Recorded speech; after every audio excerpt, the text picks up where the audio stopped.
We have a couple questions that we always try to have Scott answer. In this first one, right off the bat, I'm kind of not staring at directly, but I can see it at the end of this tunnel, but I don't really know what you mean. Yeah. You sent me this. Yeah. Why your time horizon isn't to age 65, it's to dead. What do you mean by that? 65 is the normal time that people would retire and start maybe getting their Social Security benefits? It's what I feared. I have to work till I die. Yeah. Well, first of all, working until you die is not necessarily a bad thing. That's something we've been taught, right? Like, 'cause, our ancestors or our grandparents, even our great-grandparents, were farmers and worked in factories, so their bodies were less than wonderful by the time they got to be in their 50s and 60s, so I get it.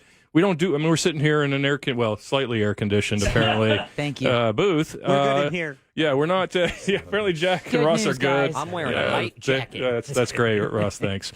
So the reality is we're not doing hard, heavy lifting work, so we can work. And the studies have shown if people completely stop mentally functioning, stop physically functioning, they die sooner. Yeah. You don't want to be in a hurry to do nothing. But the point I'm trying to make is, if we consider the average retirement age to be 65, 67, whatever it is, people will often say to me, well, Scott, I don't want to take any more risk, and I use risk just as a catch-all for investments, mutual funds, stocks, bonds, whatever it is.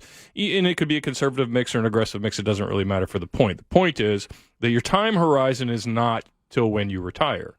People say, well, I can't afford to take risk after 60 or 65 or 67. And then there's all these dumb things people say, well, you take your age and then you divide it by the years or your mortality or something, and that's how much you should have in bonds. They come up with these weird algorithms equations that make no sense. The reality is you take as much risk as you need to be successful, and that does not change because you've reached 65. Your time horizon is till you die.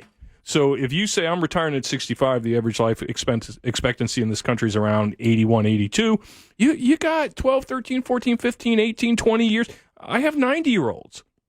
Charlie Munger, Warren Buffett fame, just turned 100. Yeah. Right? His time horizon is apparently to 150, best I can tell. He's also got like 40 bill in the bank. So he sleeps on a very comfortable bed of money, which keeps him alive. But the reality is you need to stop thinking in terms of these finite periods where at this point I stop being this investor and I become this person who puts the money under the bed.